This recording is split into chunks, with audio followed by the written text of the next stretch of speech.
Let's look into question number 31.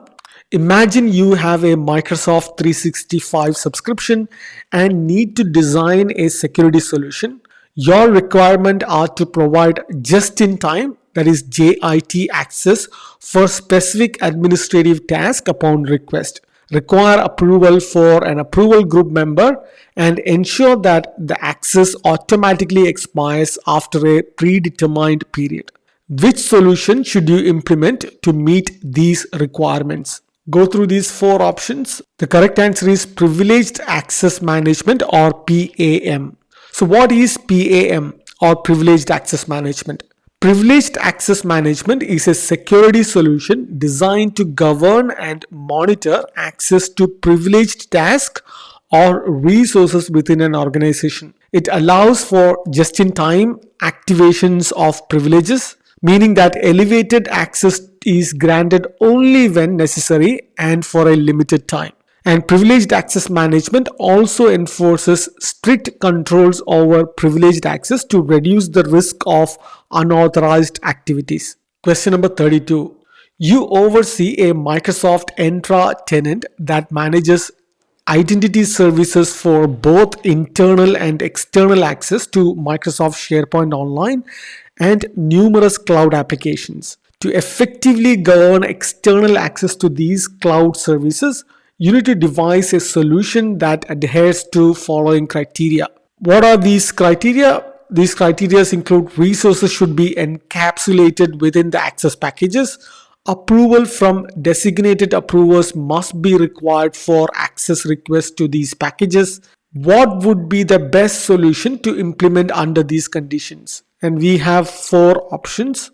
Let's look into these four options and see if we can find the correct answer. The right answer is entitlement management. So what is entitlement management? Entitlement management is a system that helps organizations define, manage, and control the access rights of users to various resources. These resources can include groups, applications, and Microsoft SharePoint online sites.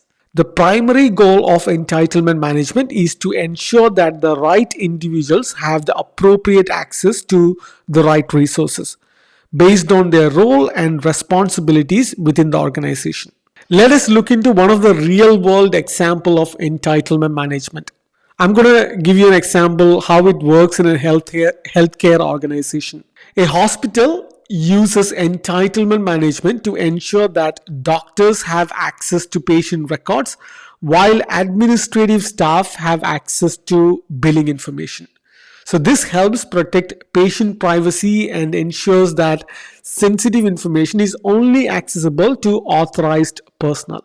Question number 33. Imagine you are designing a privileged access strategy for your organization to minimize the impact of security breaches. You have a Windows 11 device named Device 1 that needs to be categorized and assigned appropriate security profile based on its use and requirements. Device 1 restricts users from local administrative access, limit web traffic to specific destinations, and only allows applications necessary for specific tasks within the network.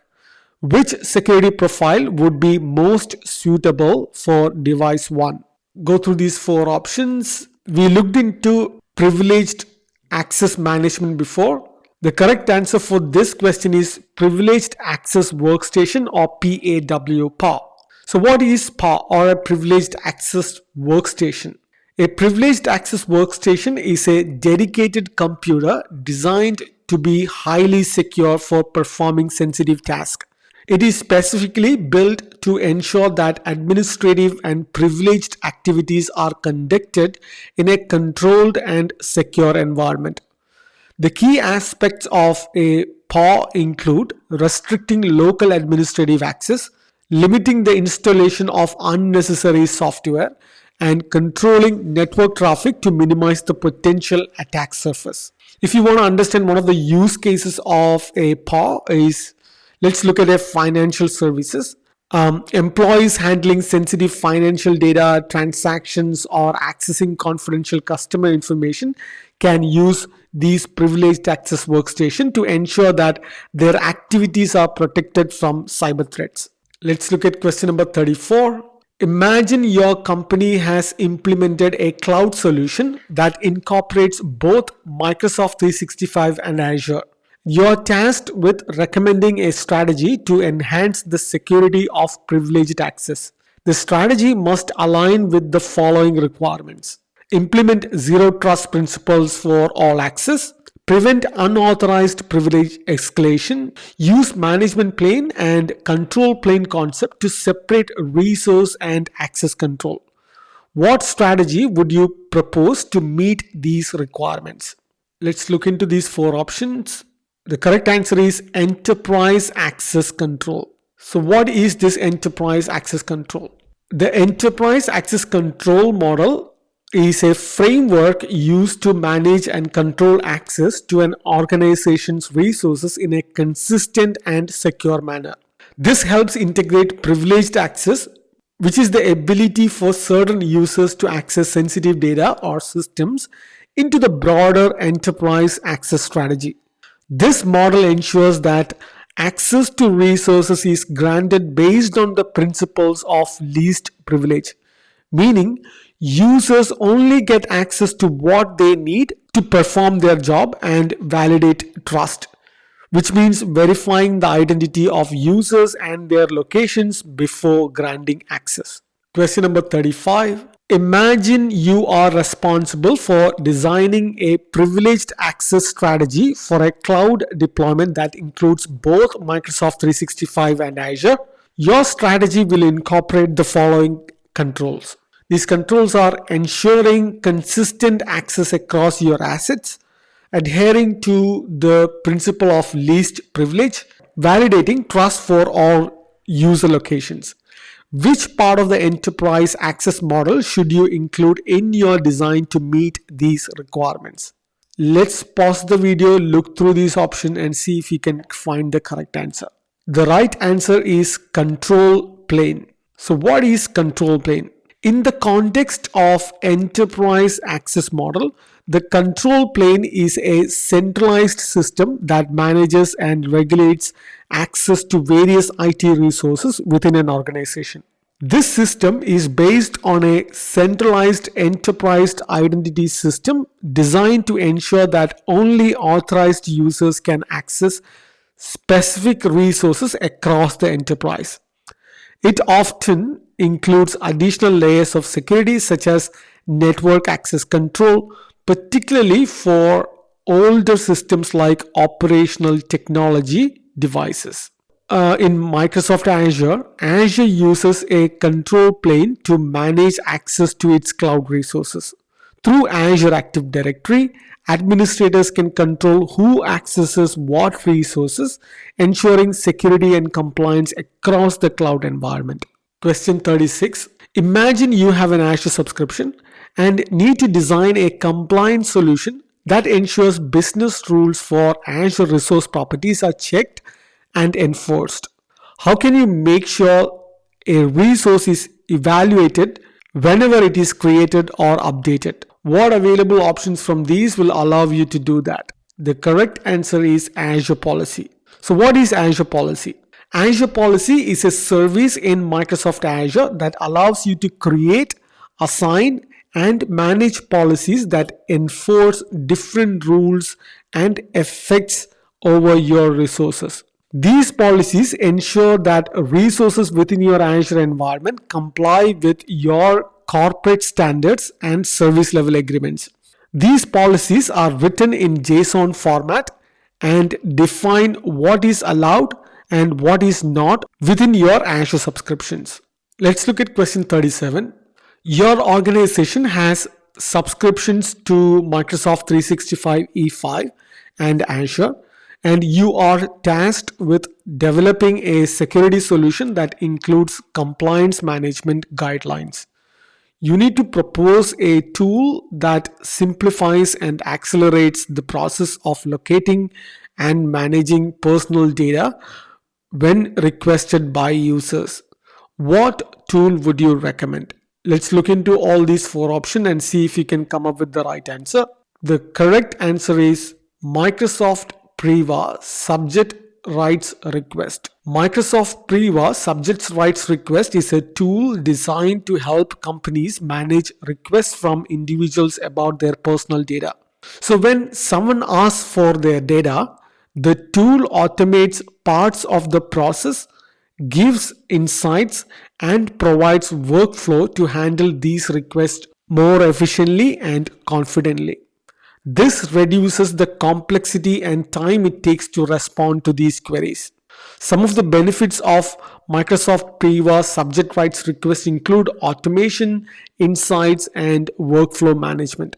If you want to look at a use case, so imagine if a customer requests all the data a company has collected about them, Microsoft Priva subject right request can quickly gather and organize this data. Or another use case is an employee wants to know what personal information the company holds. This tool helps the HR department fulfill this request accurately and efficiently.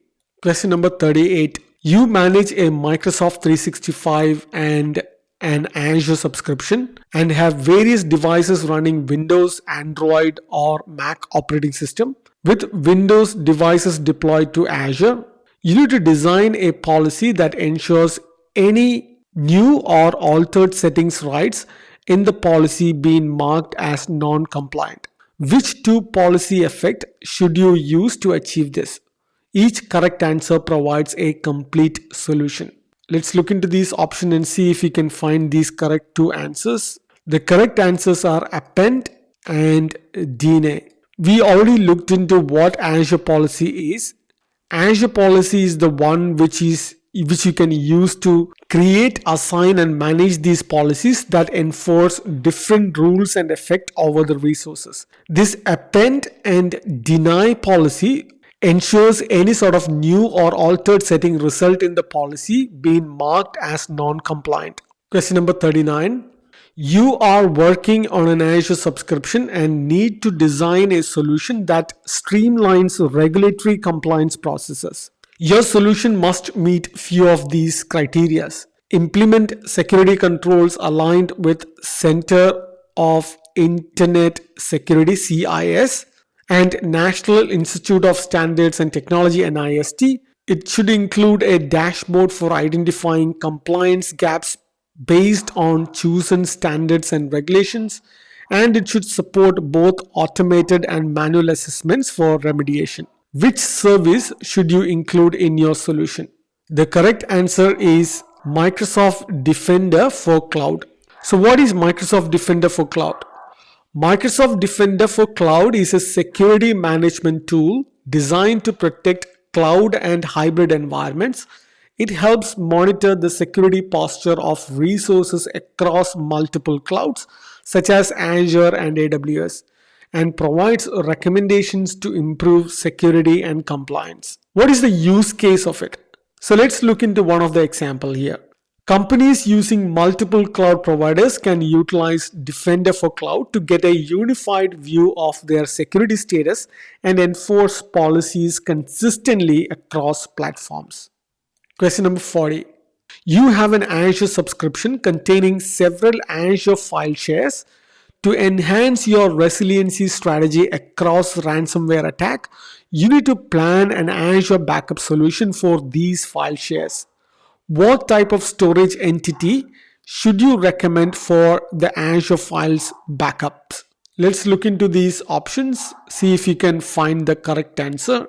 The correct answer for this question is Azure Recovery Services Vault or a Recovery Services Vault. So what is a Recovery Services Vault? A Recovery Services Vault is a storage entity in Azure that securely holds the backup data. It essentially acts as a safe house for copies of data or configuration files from virtual machines, workloads, servers, or workstations. The key benefit of using a Recovery Services Vault is that it offers a centralized, secure, and scalable solution for backing up data, ensuring it is protected and recoverable in case of data loss or corruption.